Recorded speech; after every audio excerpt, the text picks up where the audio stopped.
As informações que o Jamil traz mostram o tamanho da complicação de um xadrez, né? E esse xadrez, na verdade, cada peça tem interesses que extrapolam muito além do interesse dos civis em Gaza, dos interesses dos civis em Israel. Né? Esse acho que é o ponto, na verdade, colocado no meio disso tudo. Né?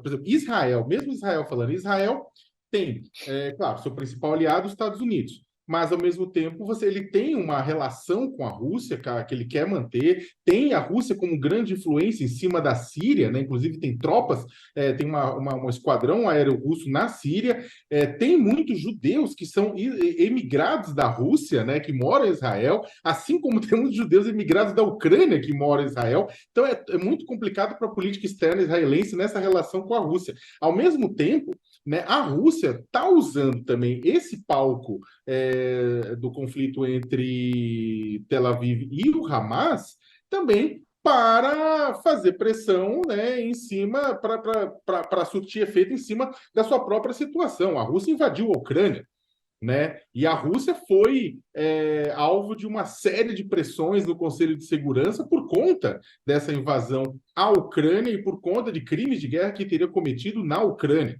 E aí o que acontece é que, neste momento, a Rússia também está aproveitando para colocar isso na mesa e colocar que um aliado dos Estados Unidos e do Ocidente, da Europa Ocidental, né, ou seja, da OTAN, também não pode cometer crimes de guerra no território que que eles já ocupam e estão prestes a entrar com uma força militar. Ao mesmo tempo, os Estados Unidos ele não quer melindrar, ele não quer diminuir o apoio público ao seu aliado, né? Apesar de estar preocupado também com os efeitos do impacto de imagem internacional que será a invasão a Gaza e os impactos que já estão ocorrendo dos bombardeios e do cerco, né, que impede água, impede eletricidade, bloqueia remédio, bloqueia alimentação, bloqueia produtos hospitalares, bloqueia combustíveis. É claro que vai acontecer o quê? Uma tragédia, uma catástrofe, né? Então, os Estados Unidos quer amenizar isso, mas ao mesmo tempo não quer deslegitimar a pressão que Israel está fazendo, isso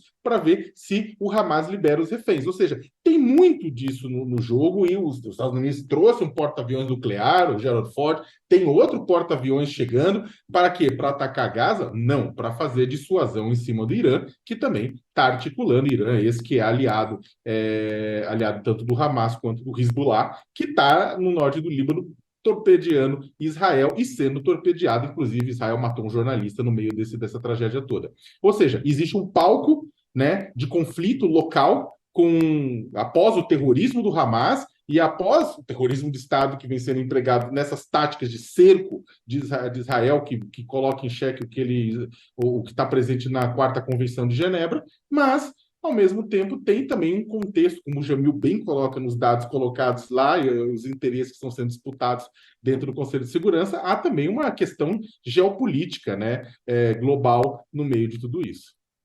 Verdade. E nessa guerra aí de diplomacias, o Jamil, o ministro das Relações Exteriores da Colômbia, o Álvaro Levia, sugeriu hoje ao embaixador de Israel, né, que deixe o país depois de umas divergências sobre a guerra na faixa de Gaza.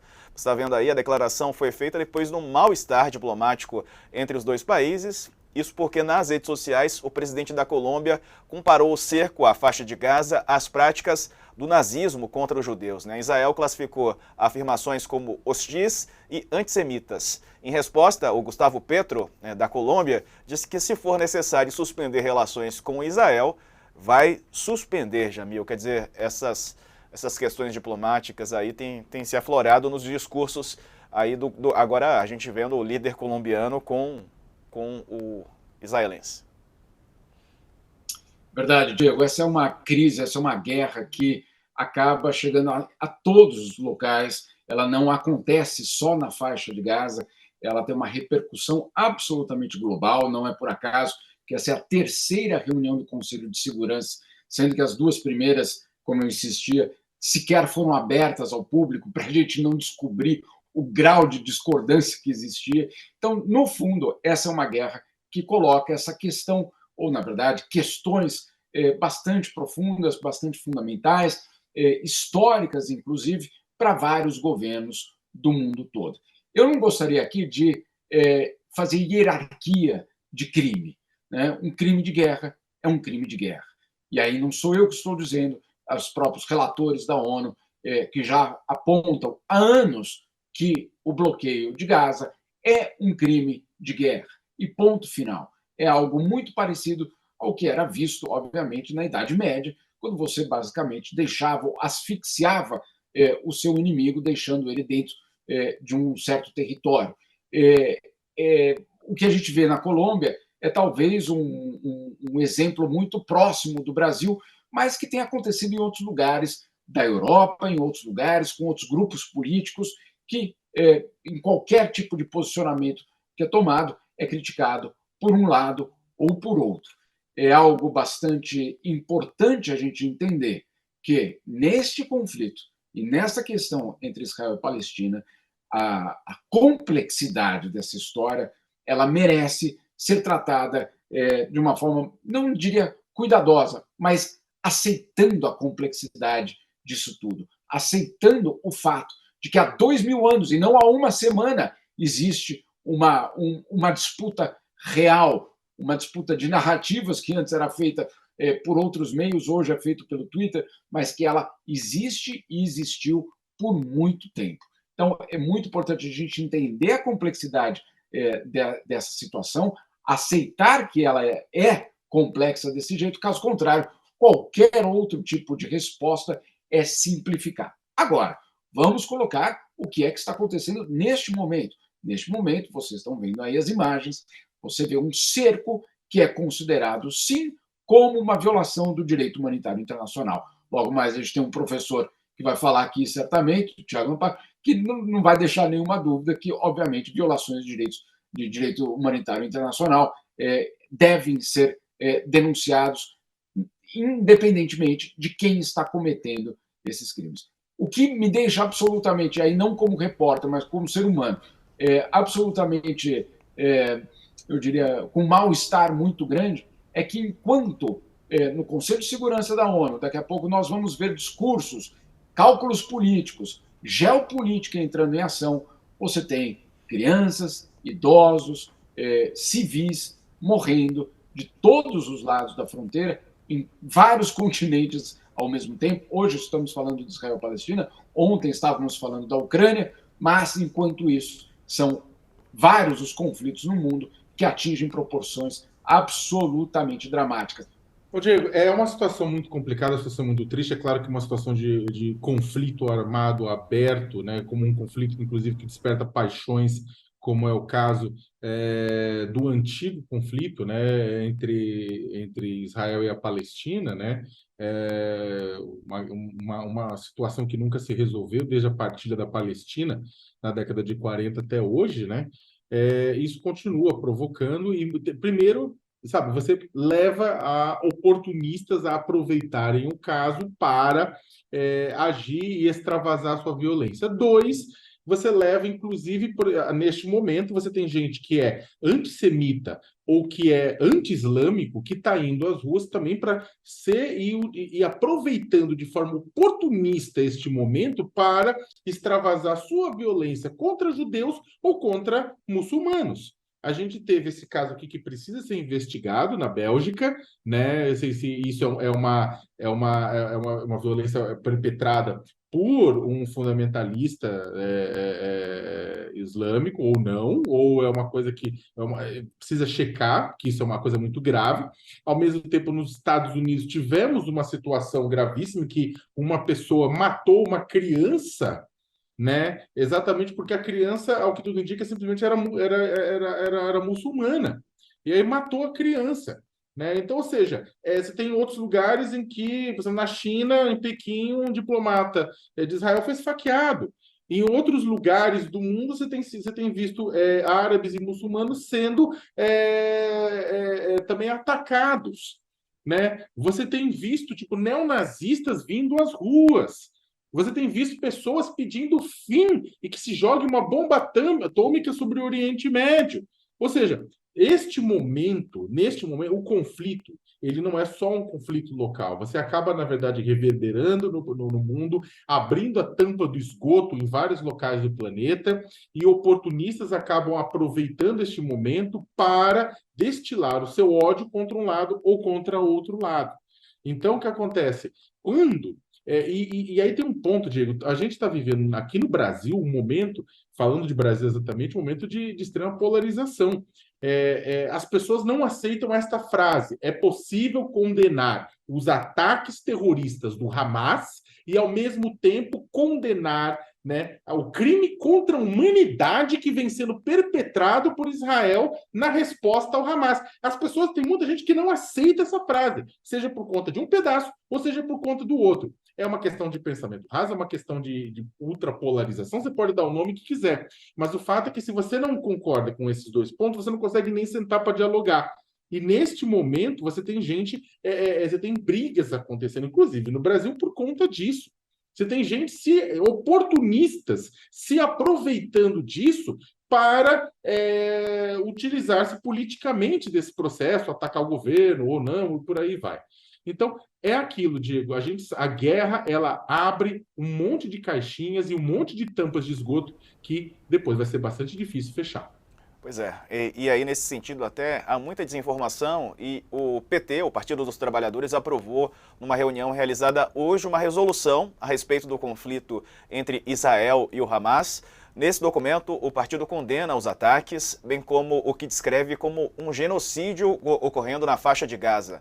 Também na nota, o PT elogia os esforços realizados pelo governo brasileiro na condução de uma repatriação rápida de brasileiros na região de conflito e no acesso à ajuda humanitária na faixa de Gaza. Bom, o PT está se pronunciando, muita gente tem falado sobre eventuais ligações de membros do Partido dos Trabalhadores com o Hamas e agora eles emitem mais uma nota e aí condenam mais uma vez o ataque do Hamas e trazem a posição aí, tem uma série de fatores que são elencados pelo PT nessa nota que está colocada no site, né? Depois dessa reunião realizada hoje, no dia 16 de outubro, eles fizeram uma resolução sobre a situação na Palestina e em Israel também, Sakamoto. A nota do PT, ela é equilibrada, Diego. O pessoal agora, depois dessa frase que eu acabei de dar, você vai ter um monte de gente gritando nos comentários de um lado e do outro, reclamando, não é mentiroso, babá, babá. Lide com isso, essa é a minha opinião. E a opinião também é embasada, né? Tipo, o que você vai ler a nota, você vai ver o quê? Primeiro, Israel reconhece, né, a existência, o PT reconhece a existência do Estado de Israel, coisa que fundamentalistas não reconhece. Então, o PT reconhece a existência do Estado de Israel e reconhece a importância de uma saída de dois estados, que é uma das saídas possíveis. Discute-se uma saída de um estado ou de dois estados.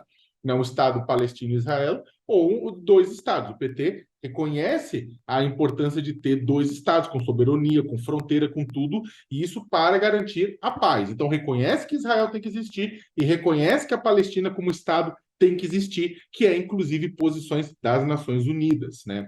Depois ele reconhece o quê? Ele reconhece que o Hamas fez o quê? Ele repudia, né, violência contra civis, condena os ataques, né, do Hamas, os assassinatos do Hamas, os sequestros de civis cometidos pelo Hamas.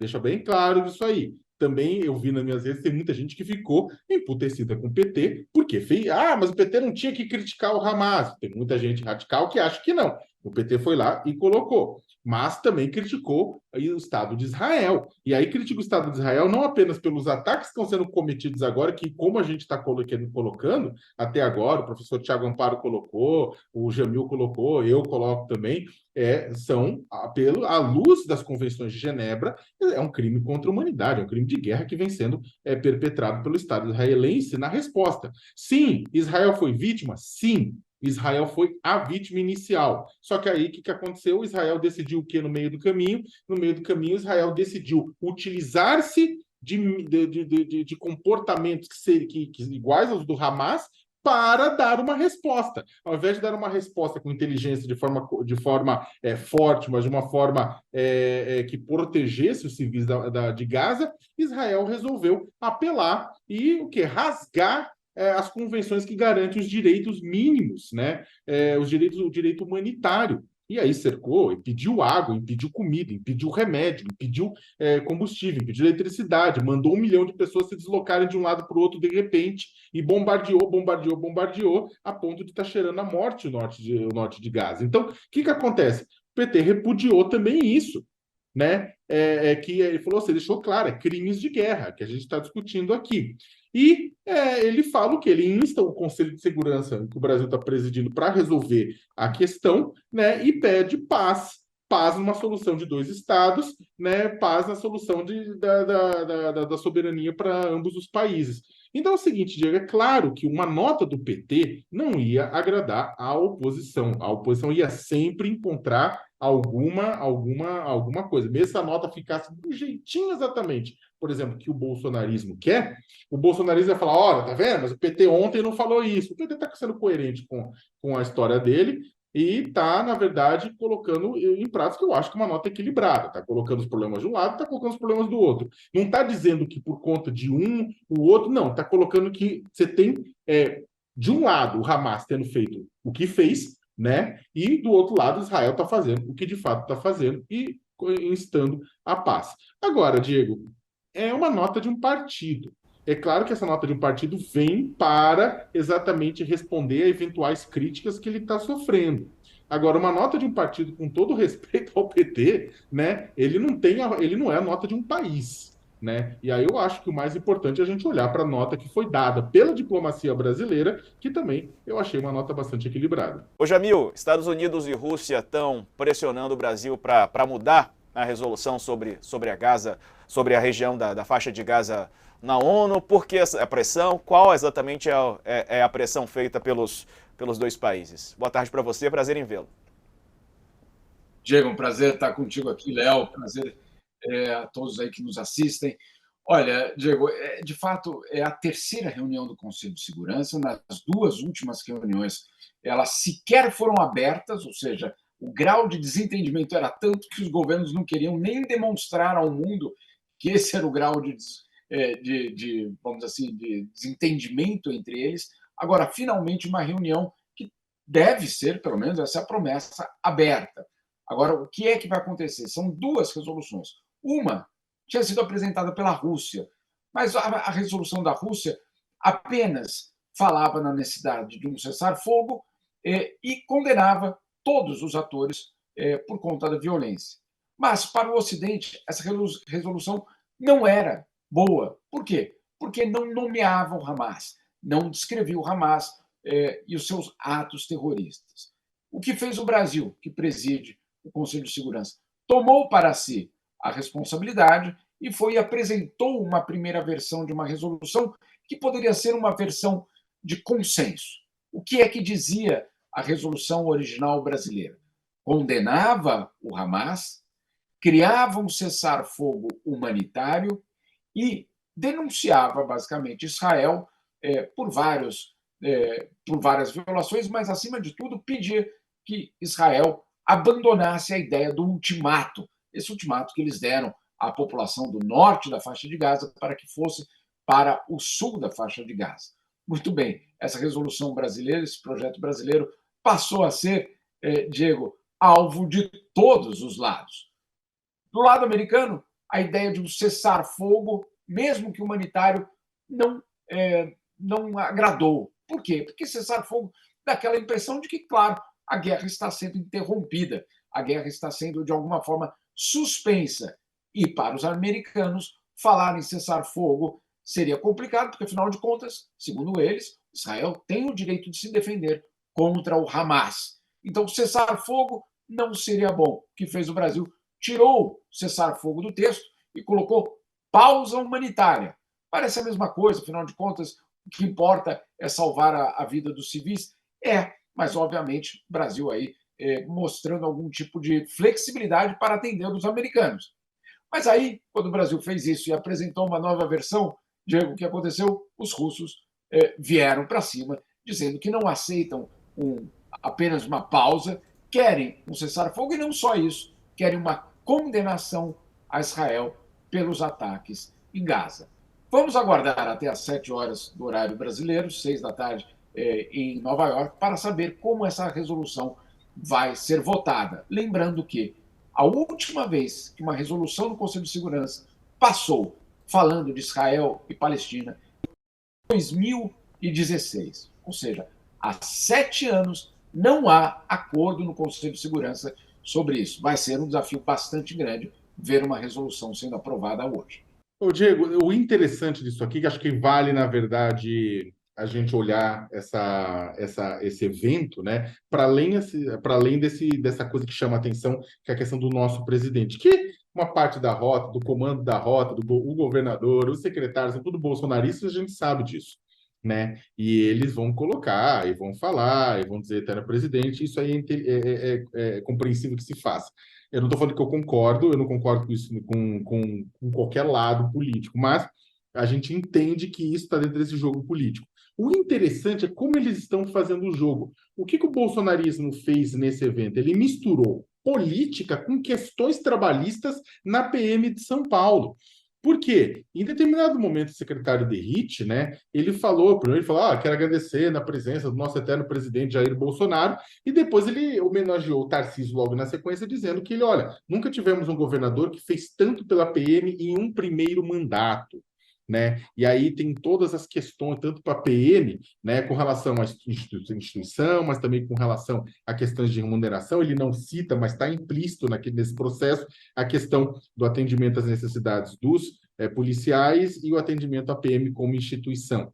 Né? E a defesa da própria PM, né? O Tarcísio defendeu bastante a PM envolvida na chacina lá no Guarujá, com até agora mais de 28 mortes registrados. Né? E o interessante é isso, o bolsonarismo, gente, ele nasceu lá atrás exatamente como representação, quase fazendo representação sindical de agentes de segurança pública, né? Sejam militares, seja policiais, bombeiros, né? O bolsonarismo nasce com isso. O Bolsonaro é eleito uma série de vezes para a Câmara dos Deputados fazendo defesa praticamente sindical de trabalhadores da área de segurança, né? Militares ou civis. E o que acontece é que isso, na verdade, nunca deixou ser uma tônica. Bolsonaro e o bolsonarismo sempre fez isso, sempre misturou política com essa questão de levar benesses para os agentes de segurança. Está mais do que certo em levar benefícios para os agentes de segurança, defender os agentes de segurança por benefício. O ruim é misturar política. A polícia precisa de aumento, aliás, uma polícia bem paga, e bem estruturada, e bem formada, e bem treinada, e bem capacitada, e segura, e que possa saber que seus filhos estão seguros, sua família está segura, é uma polícia com menos chance de virar milícia, por exemplo. Então, o que acontece é que, no final das contas, ninguém reclama com relação a isso. A questão, Diego, é essa mistura com a política, né? Essa volta, o que houve, essa cena, é bolsonarismo raiz. Lá atrás, né, que determinou, inclusive, como o bolsonarismo ia se comportar. Por que isso é ruim? Só para finalizar. É ruim porque, no final das contas, você acaba misturando política com polícia, né? E quando polícia mistura-se com política, né, os policiais ficam mais afeitos a servir a um grupo político e às necessidades de um grupo político do que a população em geral. Qual